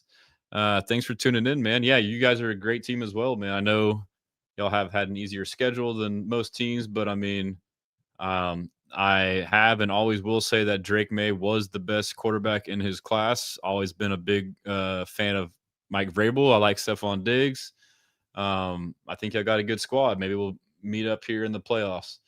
Um, but yeah, so I was talking about this INT. I did it on stream about Kamari. He does a speed turn away from the ball, finds it, and picks it. And the dude's playing on like a freaking bum foot. And so it's going back through, just seeing what else we can find. Here's a clip from Seth Payne. Shout out Seth. Kamari blitzing. And let's see here. It looks like he may have just triggered late. I don't know if he was designed to blitz or not. D'Amico kind of talked about it, but like, he blows up the play. I mean, and the thing about him is like, if you're going to do something, do it. The decisiveness. He made the decision to go and blew up the play there. So JJ says CJ missed an opportunity there when shouting out the Chiefs players to say Stone Cold Jones again. Yeah, that was hilarious. Dude single-handedly almost won the Chiefs game. Yep, he's a freaking beast. Shout out Brandon. Brandon's in the chat. D'Amico and Stroud have been a lot more vocal about the offensive issues recently. I like it. Austin D'Souza, if in the AFC, does any team generally scare you? Me neither. No, I mean, it would be the Patriots probably, but I still think they're young and they haven't played. They're young, so that's the big thing. The team, and their schedule obviously hasn't been as tough. Broncos, obviously, they're a top seed, but I mean, feel like we would have beaten them with Stroud. Shoulda, woulda, coulda, but I mean, wasn't really super impressed by them. Their games have been crazy. They're still a good team. I mean, I'm not saying we're going to beat all these teams, but yeah, I mean, the team that I would be scared of most would be the Chiefs. If the Chiefs get in, which I still think they can do, that would be the one team. But like, as long as we don't have to play them at Arrowhead, I'm good. That would be the team that I'd be most scared of, honestly, myself. And then after that, like, our struggle would be another good defense, another good interior. The teams we played earlier, the Rams, the Seahawks, those would be troublesome matchups. If we were to make a run, you could see that in the Super Bowl. I think those teams will make a deep run too. Big Fat John, Tommy Togiai, 2026 Defensive Player of the Year. Let's go. Yeah, he's balling out, bro. Yeah, Buffalo, I think we can, it'll probably still be a tough game, but I think we can definitely beat them. Just going back through, so let's see what else we got. Yeah, Kamari Lassiter joined the Speak Easy show with Shady McCoy and Emmanuel Acho. Here's him after the game. Josh Allen, you beat Patrick Mahomes. Have you turned a corner in your mind? No, sir. It's still the hay's not in the barn yet. I feel like we're finna go back to practice this week. We're finna look at all the plays that we gave up. There's so much more that we can do. There's so much more. So we just gotta tap in and not get complacent. I feel like complacency is the enemy of success. So we just continue to just grind and keep going. And this guy's looking for us. D'Amico got these boys right. D'Amico got these boys right. But that's just Kamari, how he's built, bro. Like, he is always seeking perfection. Yeah, Brandon, I saw the high five video. That was hilarious. Great job by them. And then they asked Kamari about his mindset on the same. What's your mentality when you go into every game? I know you give the silent signal after every big play. What's your mentality? My mentality, honestly, is to kill. Like, I go out there, man, I want to play ball. I want to make every play that's possible. You know what I'm saying? Like, whether it's a run, whether it's a pass, whether it's special teams, I don't care. If I'm on the field, I'm going to make the play. Shady McCoy the whole time was like, damn, this dude's crazy, bro. Love his mentality. So, but yeah, just going through the timeline. We'll keep going. Let's see. Find some good ones. If you guys don't know, Barstool Big Cat, he does, like, on Pardon My Take, he does like an annual pinky bet, like teams that start off slow that he thinks there's no way they'll come back, that he bets that they won't win the Super Bowl, and if they do, he has to cut off like a tip of his pinky, and he picked the Texans this year, and now he's stressing about it. I would be too. So, but going back through to see if there's anything else. Getting love nationally. Post game was lit. Here's Will Anderson Jr. Welcome to H-Town on the road here. You got plenty to laugh about. How did you guys come in here? Shout out to fans afterwards. H-Town on the road. More on the post game. We had here's Will on CJ Stroud. Talk about the mental toughness of CJ Stroud, man, and how impressed you are with him. Man, I'm so impressed by him, man, and he's an inspiration to this whole team. And I think it just starts with his faith, man. He keeps God first. He ignores the noise. He knows the world because he knows where his source is, and his source is God, and he just keeps all his faith in God. He comes out here and ball, and he does it for him. Talk about the I was asked, no, Big Cat has not cut off his pinky before, hasn't even been close, so he's probably pretty nervous right now. Here's CJ post game with Melissa Stark. All smiles down here, and CJ, I'm going to start with you because you come in here, you knock off the Kansas City Chiefs, 5th straight win. What does this mean for this team and this organization? It means everything, man. It starts, with just practice and preparation, but for me, it all goes back to my Lord and Savior Jesus Christ, and be able to glorify His name when I'm out here. And it's a tough team, a tough environment to play in, but we got it done, and go home with the dub. What is it like for you as a quarterback standing on the sideline watching this defense? I'm glad I'm on this team, but they do a great job, man. I had to go against them in training camp. I know how hard it can get. We got to help them a little more offensively, but we take a dub in this environment and keep it rolling. All smiles down. Oh man, shout out Cal. This was hilarious. How people describe Week 10, 12 Davis Mills. This shit has me rolling, bro. dime.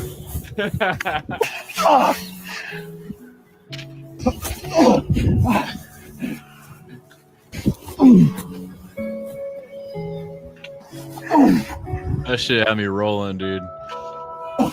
Man, Davis balled out, dude. He saved our season. This was a pretty funny video. That was right. I don't lose. What do I always lose at? You don't ever lose. That's all I need to hear. That was right. I don't lose. 36, quarter begins. Mahomes downfield for Hollywood Brown. Intercepted underneath. Kamari Raskin. 3-4. Mahomes getting it up. Kelsey coming up. And Alshire. There's the interception. There's no need to kneel down. I say, young man. Kelsey, put yourself off the ground. I say, young man. Cause you're in a new town. Pretty funny video. Let's see. Yeah, here's the ball by CJ that was underthrown, and it's okay to say that, it doesn't mean he's, terrible, bad, whatever. So, part of it is maybe he thinks the pressure's there, or maybe he's just looking for something else, or he's waiting, a slight hesitation, or maybe he just didn't put enough on it. Looks like he just kind of threw a duck, but Nico went up and made a play. So it's still a good result. But you want to maximize. Stroud can and should, and we'll say the same. But yeah, some of my clips I made of me talking in the game is pretty funny. Nick Wright, shout out Nick Wright. He's stressing like a mug right now. Yeah, this was the Dare run that I called. Let's see here. Speak easy. We got Kamari right here. This is a good one right here. If you could only send one person off the bus first, like they the dog, they the intimidator, like they the. If you have to send one person off the bus first, who going off the bus first? Shit, me. Probably. Hey, to be honest, me. I'm with whatever. I'm with whatever. I ain't gonna lie. Hey, let me real quick. Hey, so look, no, he wow. I play with the Nico. If you could only send one person off the bus first, like Shady McCoy's like, damn, yeah, Kamari's a dog, dude. That's awesome. Shout out Julius Harris. Harris, what's going on, man? Thanks for tapping in. Here's Aziz Alshire after the game. Your own, and you weren't letting go of that ball on the sideline, were you? No, I talked to the guys in the locker room before the game. A year ago today, we were in that locker room crying. Myself, just losing that playoff game. I got hurt in the game, and I had a long offseason, road to recovery every single day. It was a dark place for me. Everything I had went through, it was just a terrible place I was in. And I had this game, circled since the last time we were here. And I told the guys, we're not leaving without a dub. And I'm just so grateful to God, man, where I was, like I said, a year ago on the same field, crying my eyes out because I was in pain and we lost in the playoffs, to now be getting my first player of the game, Sunday Night Football. So I'm truly grateful. God is amazing. All praise to Allah. and man, I just keep this thing going. That's awesome. Congratulations. Big reason to celebrate. Yeah, man, you could tell they wanted that, especially him. This was from the mic'd up. It was Petrie trying to tell Kalen, he tried to tip it up to him, the pick. You must be living with it, man. That's a hell of a play.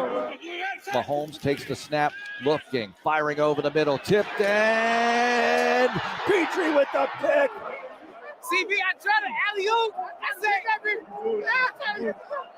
He's going to tip the ball up in the air and then somehow find it and circle back and makes the interception.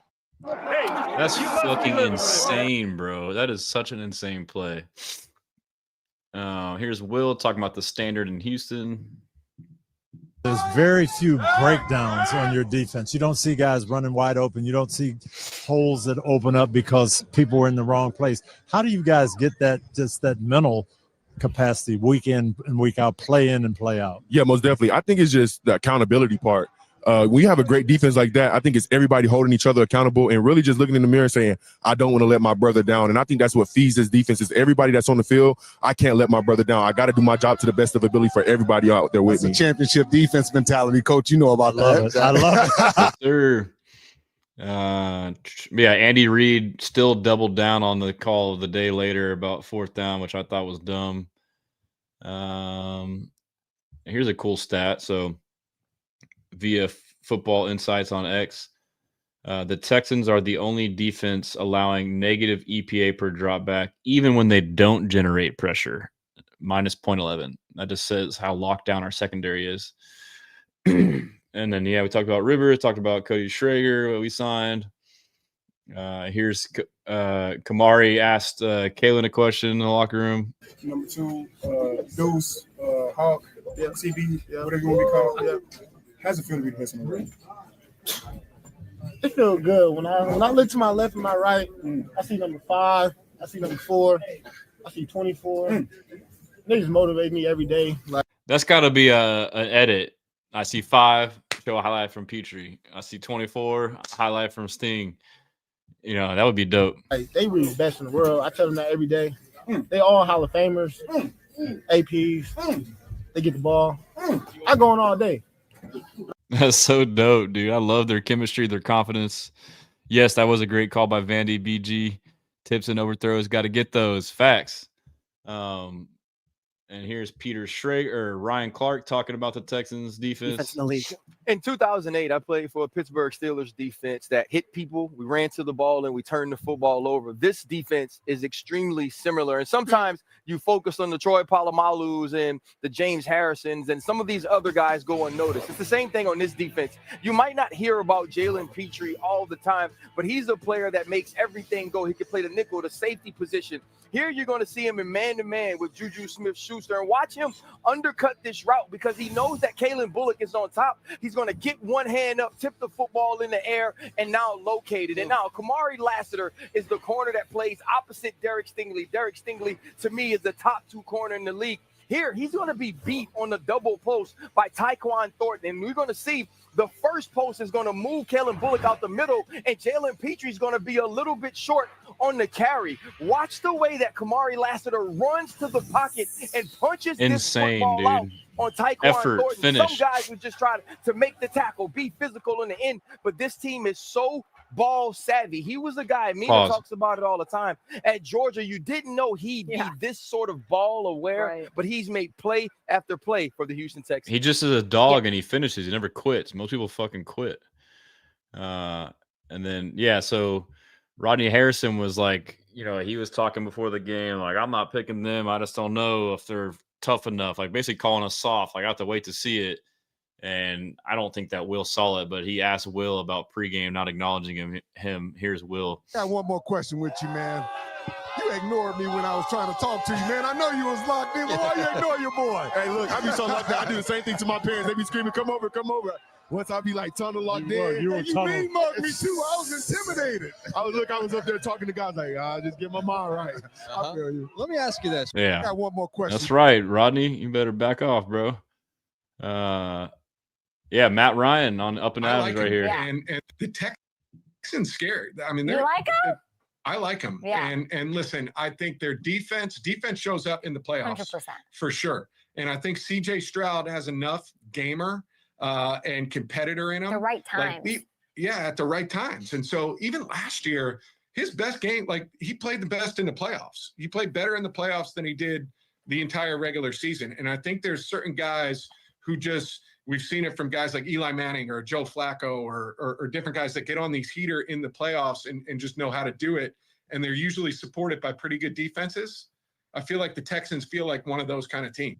The Texans scared. I agree, man. And so like as much as the struggles have been, new OC, played some good defenses early, ups and downs, injuries, new guys, like we're still winning and in position to allow us to continue to improve. If offense can continue to improve, CJ can win games like that when shit's going awry and just make plays. Like we can make a run, bro. Austin says, you mentioned the post game. This is the best regular season win in Texans history. You still think so? I do. I personally do.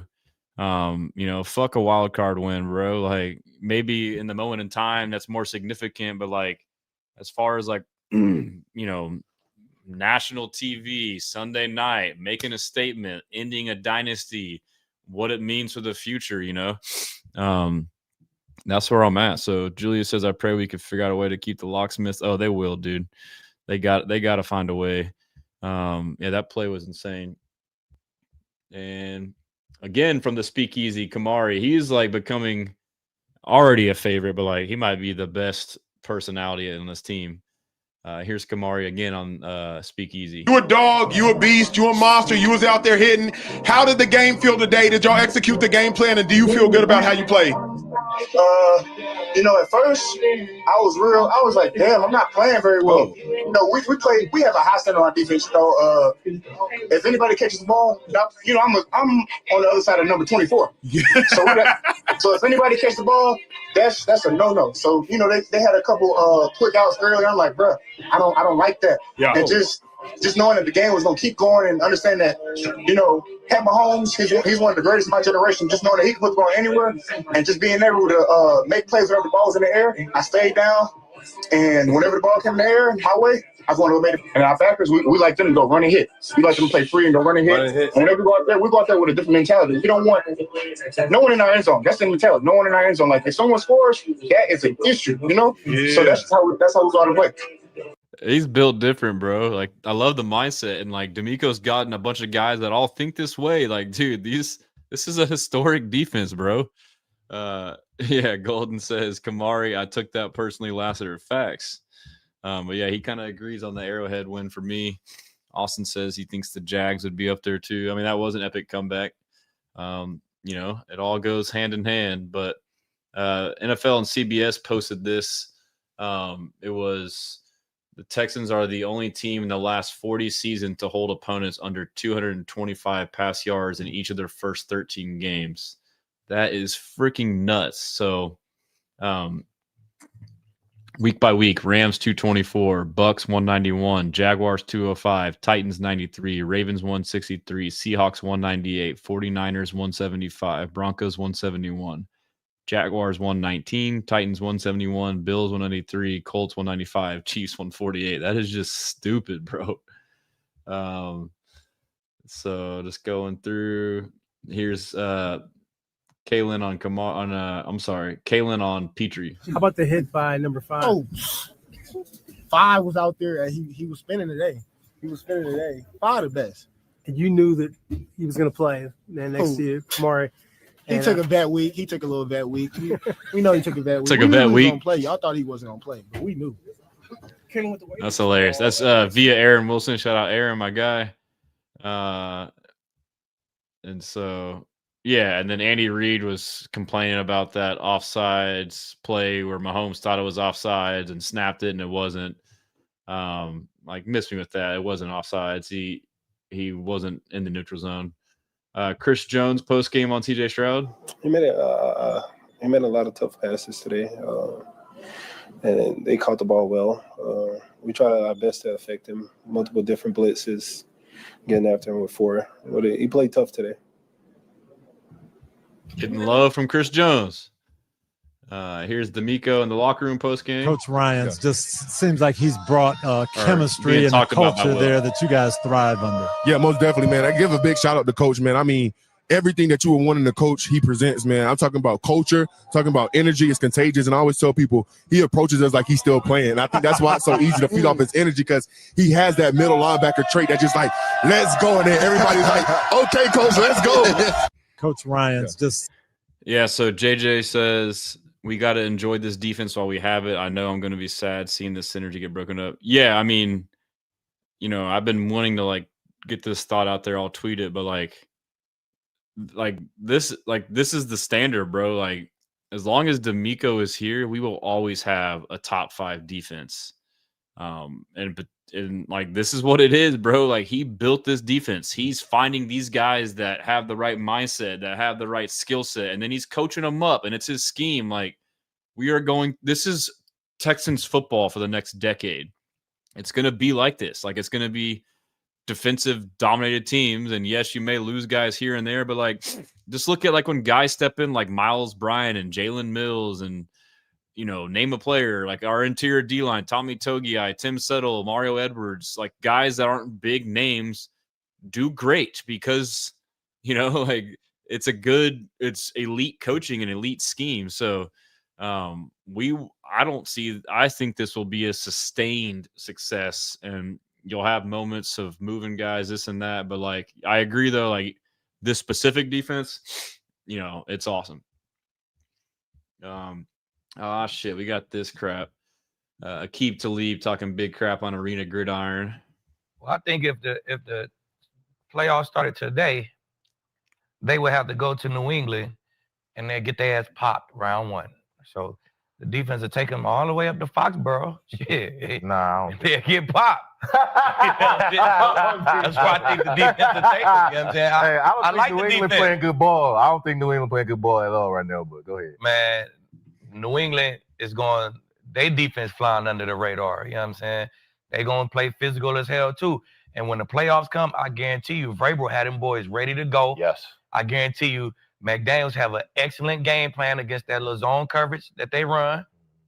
I just like, if it stayed like this, I like them to go get popped right now. I mean, with that good defense, their offense just ain't bringing enough to the table. Like Richie said, that defense will play well, but Drake just accurate, bro. He going put completions after completions together. He going to go down. He going to get points. Josh McDaniels has seen it all. You know what I'm saying? So it'd be bad luck for them to draw the Patriots first round and got to go. It's such a bad look. These guys on here just like talking crap, bro. Like, there's more. We'll get to it. Let's see. Here's another one now. TJ Ward, another former Bronco. Defense carry Houston in the playoffs. They can get to the AFC Championship. You think? Yeah, they get to the AFC Championship. I mean, they playing, I think, the best defense in the league at this point. Now, we the best defense overall all season, but right now, I think the Texans, they're playing the best defense.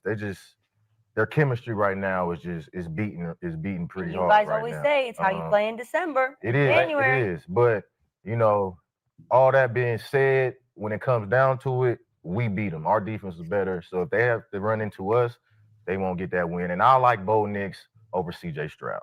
And that's been proven. This dude is delusional. Week in and week out. You know, CJ's been out. Who's to say he don't get knocked out again? Bo been healthy. The fuck did you just say? His games out. And we have. Who's to say Bo Nix don't get fucking knocked out, dumbass? We have the best defensive player in our secondary. This dude is player of the year, dumb. Pat Surtain. Yeah. So they'll get to the AFC. It's bad when Richie Incognito is the most level-headed person there. You got Skip Bayless too, who's like, these guys are fucking idiots. They can. They have the ability if CJ Stroud cannot turn the ball over, but that's as far as that defense is going to take them. Now, if they want to get further, they're going to need a lot more from that offense. Yeah. Skip is like, man, I miss Stephen A. Like, what the fuck did I get myself into, dude? He said like 5 dumbass things in a minute right there. Hey, you know what? There's more from this fucking show. Hold on. Rocket science. You hold Mahomes to 160 yards, 3 picks, the rush and the coverage match up like that. Hey, that's the results of the game right there. So Kudos to that second best defense in the league. Wait, who's the Second first best? Really? Funga? Tell him who. Well, hold on First just a best, second. man. Send Funga. My stats say that the Texans lead the NFL in points allowed They by do. a lot, And and they lead in What yards else? allowed by a lot. Let me tell you what my stats say. When we went to see them head to head, our defense got stops in the fourth. They defense didn't, and we won the game. CJ was gone. This dude is like one of those ignorant guys who just says you can't even fucking talk with him. He's just ignorant, dude. On after a Because quarter. we knocked him out. Because we put him. Yeah, and so Skip, CJ was out for a quarter, and then look at this dumbass response. CJ was gone after a Because quarter. we knocked him out. Because we put him down. You gotta put him down. You That's gotta part of it. Yeah, He's you fucking part of it. I don't dumbass. know if he whiplash. knocked him out. That's on. part of it, Skip. Yeah. Hey, head to Yeah, he didn't fucking hit head. him Our hard. defense was better in the fourth, baby. Their defense is Come better. on, than Sometimes yours. it ain't about yards. It's about who's more violent. It's about who gets stops at the end of the game. I don't know. The Texans. Bo Nix, if we play them, they're gonna fucking knock his block off. And y'all want to talk about that shit then? Like, get the fuck out of here, bro. These dudes are clowns. Yeah, I mean, y'all are spot on in the chat, dude. This is crazy. Clowns, absolute clown show. But yeah, so here was like me. I've been posting these clips before. Gets up. With me on the clip for Stroud. They will. Stroud flushed in trouble. Let's go, Rolling. dude. Gets rid of it in traffic. It's complete for the first down at the 60. What hating on Stroud, bro? He just shook off Chris Jones, dude. And the rookie Jaden Higgins. And Higgins. This drive going. Oh, the Let's Bear go, escapes dude. inside here, and Stroud Got there in gets one. away. Got If there in a Chris second and a Jones half, gets and he the sack, busted they're gonna be out play. of I mean, field come goal on, range. dude. What's he That supposed whole to strategy do? And guess what? He got the Not only down. does he escape the sack, Hating he on gets him. Y'all out chill, and dude. completes the pass for Look the at first that, down. dude. CJ Stroud has made Let's some go. incredible plays. Yeah, I don't know if Collinworth was saying sacked or like don't get sacked, but regardless, yeah, he definitely was gobbling. Almost done. We're getting through here. D'Amico Ryan's on the win versus the Chiefs. Yeah, starting with outstanding defensive performance. One of the best I've seen, especially versus that quarterback. We guys did a really great job of playing excellent in coverage, like being where we needed to be, making the plays we needed to make. I thought Kamari, played an outstanding game.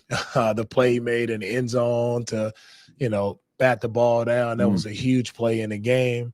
He gets an interception. He's showing up. He's tackling. He's just all over the place, playing reckless. In the interior, our D tackle, I think every time they ran the football, Tommy Togiai made a tackle. He had over 10 tackles. Like, it was an impressive job by him of just really playing style, controlling the line of scrimmage. And then at the second level, just the linebackers again, Aziz, I throw Petrie in there, Henry, they were flying around. They were making plays. They were playing physical. That D-line, and although we didn't get a ton of sacks, I thought how we played Mahomes was exactly, the game plan. Just playing smart around him, especially when he's scrambling on the sideline. Guys played really smart, didn't put ourselves in any bad spots there. So I'm just proud of the guys for executing the game plan the proper way. Yeah, I mean, y'all are calling out the Broncos. Those guys are dumb. Blake says, "What's the stress and meter for the next two games? We are set up for a classic Houston slip up against a worse team." I mean, yeah, I can't take them lightly, but I'm hoping this is a new team that takes care of business. And I suspect that the offense will look good again. And I think the biggest thing in this final stretch, obviously, is health. I mean, but aside from that, it is the wide receiver chemistry, getting that back as far as routes and timing, but also, them being better on their releases, them being on the same page as Stroud as on the blitz. That's my biggest thing. I'm not too worried about the O-line. I think that was just a loud road environment. It will be tough when we play another tough interior defensive line like the Broncos. But yeah, so I think the biggest thing is getting the receiver chemistry back. Golden says, "I love it that the media antagonizes the Texans every single year come playoff time." Yeah, dude. I mean, they're always going to hate on us. And then I can even see it too now. Like, I could see the Texans going on a Super Bowl run and winning the Super Bowl and doing it by leaning on their defense and Stroud not lighting it up per se, but winning football and him just getting shit on. Oh yeah, but he sucked. Even within our own fan base, I could see that. It's just always something, you know. Let's see here. Naquan Jones. Keep going. Yeah, so this is what I was showing, like the Kirk one. This is where he started, and then he runs his route inside, and he's there. But he's supposed to be running here. Like, he's 6 yards inside, bro. Like, you know, so there's stuff like that that matters. There's some film stuff there. Let's see what else is worthy. Let's see what else is. Here's the touchdown that was by Stroud. Like, I didn't realize until this view. It was like a jump pass Stroud, on one pocket leg. collapsing, dumps it off to Woody. It's pretty impressive, dude. Like, I know people are like, "Oh, it's fucking easy." Like, Woody. and Woody said that, like, or Stroud said, like, this was an instinctive play. So I think there was a blitzer, Stroud, and he just let him go. Pocket. I don't know if they like had a call on that. collapsing, dumps it off to Woody. And in, That was a great job to have made the rusher and like jump and throw it around the guy, dude. Like, come on, we're not going to give him credit for that. And then, yeah, Chris Jones's reaction to the Rashee Rice hit was hilarious. Mahomes throws it sidearm and a big hit put on Rice.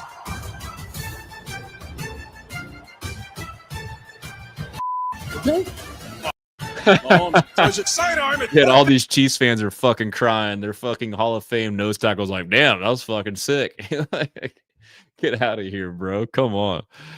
Oh man. Yeah, I literally described the last two Mahomes Super Bowl wins. Yep, but he got glazed to hell. Exactly. My only fear is Strouder's agent trying to reset the damn market. He's not that good. I mean, I think he'll get in like the low 60s. It's fair, and I would pay that to him.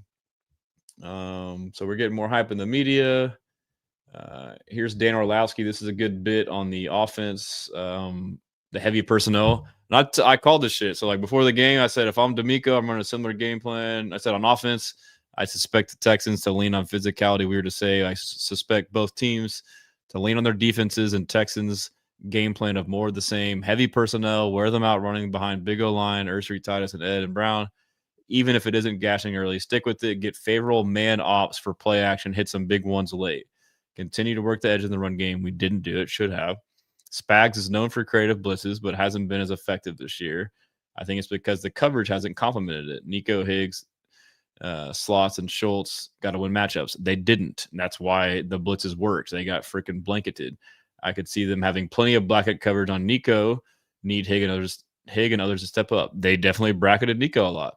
I said I can see Casey pulling out all the stops with motion and trickery and design QB runs. Got to stay disciplined. I think we saw all of that. Maybe not trick plays, but I mean, they were aggressive and there was design QB runs. But yeah, so here is Dan talking about the offense. This week it was the pocket movement by CJ, and this is not just last week, but it's been their trend for a couple weeks now. It's their 6 offensive lineman offense. Okay, so it's not just their run game. But I do like the fact that it's allowing them to be somewhat efficient in their run game. 6 offensive linemen. Blake Fisher, the second-year player from Notre Dame, comes in for the tight end position. I think it allows the double teams to be a little bit more sound, them to at least get the run started. That's been a huge deal. This past week, they implemented a little bit more of the play action stuff. Why does that matter? Because then, one, you can block a defensive end one-on-one with the tight end, that 6th tackle, and then that shores up the 5 offensive linemen, essentially blocking only 3 defensive linemen, gives you the chance to push the ball downfield. 6 offensive linemen, again, down in the goal line, the red zone, the inside the 5-yard line area, where so often defensive lines slant. Tight ends get beat on the inside. Having the body presence just confirms the win at the line of scrimmage. And this is an offense that doesn't need to be explosive all the time. It doesn't need to create a ton of big plays. It just can't be negative play dominant. I think that kind of core part of who they are offensively at least gives plays the chance to get started and then some shots down the field. CJ's a good enough player to make up for the other parts. I think their offense is good enough to make a playoff run. I agree, and I think that kind of comes from D'Amico. But as far as Stroud and his contract, I agree with this point here 100% with Golden Scholar. Stroud deserves the bag, to be honest. And he says, never enter the QB carousel. With this defense, Stroud will be the key to Super Bowls. You need a big playability QB to go deep in the playoffs. Facts. Like, there's no reason to freaking sit there and to try and repeat it. Like, you see franchises time and time again just stuck in the QB carousel hell. And so I agree 100% with it. Like, and like his mental and leadership and all that stuff, that shit fucking, his intangibles fucking matter too, bro. But yeah, so anyways, going back through, here's Nico after the game with Scott Van Pelt. We're almost done, fellas. Yes, sir, man. The defense, man, they the best in the league, and it shows every single play. They relentless, they swarming, and they're everywhere. You know, they want to take the ball away, and they only give the energy to the offense, to the entire team. You know, when you see them out there jumping around, having fun, you know, it brings the juice. That's what we need as the team and as a unit. In order to get where we want to go, we got to continue to, you know, do the little things right, man. I'm so proud of this team, proud of this defense, man, and then we got to continue to go. You know, continue to be 1-0. Continue to take care of our bodies and continue to keep going. They're feeling good. Let's see. Got a couple more. I'm trying to find what's pertinent to you guys. But yeah, again, on the sentiment that DeMeco Ryans is locked in and not complacent. I loved this here. After beating the Colts, I felt like you were happy with the win, but you know there's a much higher ceiling. There's much more to go get. And I felt it last night again. That this is one to celebrate, but it's 1 of 17, and you got to keep going because the bigger ones are down the road, or maybe just this week. Yeah, no, that's my mindset. I'm locked in, like on the what's ahead of us. I know what we're capable of doing as a team. I feel like we have a really special team. Yeah, it's a good win. I tell you guys, you should expect a win, right? We're not getting overly excited about who we beat because we beat. Like, no, that's what you expect to do. And if you don't expect, I don't know what you're doing here, but that's my expectations. Every time we line up, we got to go out, execute, play great football, play team football, and we can go and beat any opponent. And so my eyes are forward. Right, I'm not going to get too high. I'm trying to stay as even keeled as possible and just lead this group as best I can. Perfect man for the job, dude. Here's Will on set again, talking about the defense or secondary. About you guys as pass rushers, but to me, the secondary helped you guys. Man, talk about the secondary and how great it is. I think it's the best in all of football. The best in football of all. The whole NFL, we got the best secondary, man, from Steen to Kamari to Kalen to Jalen Petrie to all those guys, man. We talk about rushing coverage. We don't get what we got without those guys. We talking about lockdown. They're sticky, they plaster, they cover guys, and they tackle. You don't see, we talk about it all the time. You don't see a lot of DBs coming down and hitting like they do. And that's what makes this defense special. Yeah, Petrie, Kamari last Yes, sir. Yeah, and they're talking about the Stroud contract in the chat. And JJ Sugar says Mahomes took a 10-year team-friendly contract and even restructured it to help bring in players. That's what I want from CJ. He's 100% the guy. Yeah, so, I mean, I thought about that the other day, like, we need to emulate that. But at the time when Mahomes signed his contract, it was a huge deal. So, like, to me, it's like, I don't know if he'll be willing to do it, but, like, that's what I would want. Like, if we know he's the guy and you're going to want him here, the time value of money as far as getting ahead of stuff, sign some long-ass term contract. But I think the way that you make him happy is you get him a shit ton of guaranteed money. It's going to be hard to if you give him some 10-year contract and, like, almost all of it's guaranteed, it's going to be hard to turn that down. Even though you think you might get more down the road, you take that shit now because you could get hurt. That's what I would do. I would do a long-term, close to fully guaranteed and say, screw it, bro. Like, that could be risky, but you could also save a bunch of money like that. That would be what I would be trying to do if I was Nick Caserio personally. All right, here's Kamari again on the speakeasy, his top corner duos in the game. Well, who you think? Obviously, I think 2-4 is the best in the world. I like myself in 2-4. Yep. I also like appreciate it, brother. I like PS2. I like to do what PS2 has over there. Okay. You know who's very underrated? I think the Cleveland Browns. Yep. Okay. Yep. All right. But, I really like Denzel Ward's game, and then somebody else who I really like. I mean, obviously, Quinyon Mitchell is him and the Eagles, they have a really good duo over there as well. Him and the Hey, bro, talk to me about the resilience. And here's Marcus Spears on the Texans and about Stroud, his performance. This conversation that we're having now is that we're not talking about the interior of the offensive line getting devastated. And they've created that, to your point, Dan. I like his non-built-in quarterback movement as well. There were several times when he was able to evade pressure, step up in the pocket, and make plays pushing the ball down the field. And if you guys remember coming out of college, this was the question that he had until he played late in the playoff game, I believe, and he showed some of this movement. But this is what it's going to have to be at times for the Houston Texans. You love that he's back healthy, play breakdown, he's able to get outside of the pocket. Chris Jones at times should have had CJ dead to rights, but his athleticism bailed him out on a lot of plays. And these are the type of plays that we all know you're going to have to make if you want to make a playoff run, like you mentioned, Dan. So I was very impressed by that. His poise, but also his mobility and ability to go above and beyond the X's and O's and extend plays and make plays down the field with his arm. Like having both of those big guys, but even in that Kansas City game, there was a few opportunities that he had to connect with Christian Kirk that they weren't able to make happen. But you could see some potential big play stuff that could transpire between both of those guys as well with Kirk in the slot. I think they can be really good offensively, y'all. It starts clicking the right way, and they continue to protect CJ. I think this can be a big play offense. Yeah, and they've got that. I agree, and we've seen flashes, and that's where it's like we can afford to iron out these wrinkles, and that's where I said it's the wide receiver chemistry. Sting after the game with Big Sarge. With that foot, then he comes in, makes a huge play in the end zone, and knock the ball away, and he ends up, with the interception himself. Yeah, I mean that's Kamara. Like that's every play is 100% all the time. Doesn't matter what's going on, circumstances of the game or whatever. He gonna go out there and he gonna end up with the ball some way, somehow, or he gonna knock somebody out, or I don't know. He complete football player. Complete football player, facts. All right. Kind of going through, almost done. We got, let's see, D'Amico. This was hilarious, man. It's just going viral. Let's just play it. When we were just outside just playing, so we call it hot ball. You just all the guys just huddle around. I know we throw the ball up, you get it, and you try to take off and run. There's a different name for that back in the day. Oh, we call it hot ball. Yeah. I don't know. That's a good politically correct name. That's the right way to say it. That's funny about John. There was definitely, for me and my friends would play the hell out of that, and it was called Smear the, I won't say it because of this day and age, but that's what we called it. But I didn't realize there were so many different names for it, like in the chat, like in the comments, everyone's saying all kind of stuff. But I thought that was pretty funny. So let's see. We're almost done scrolling up. Man, I'm tired, fellas.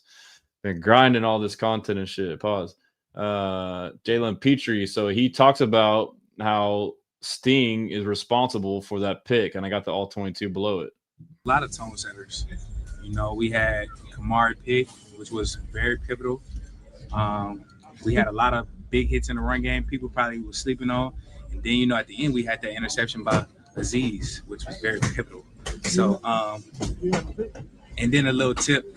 And so now he's talking about, he was asked about pivotal plays, and then now he's talking about his pick, and he says he's going to say, and in the film on the bottom shows that like Stingley locks down Rice, and that's where Mahomes wanted to go, and he freaks out and just throws it after that.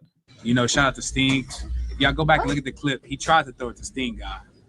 You know what happens when you try to do that. So then he tried to come back to my guy and got a little, turn around, flip on the ball. That's something you don't really pick up on,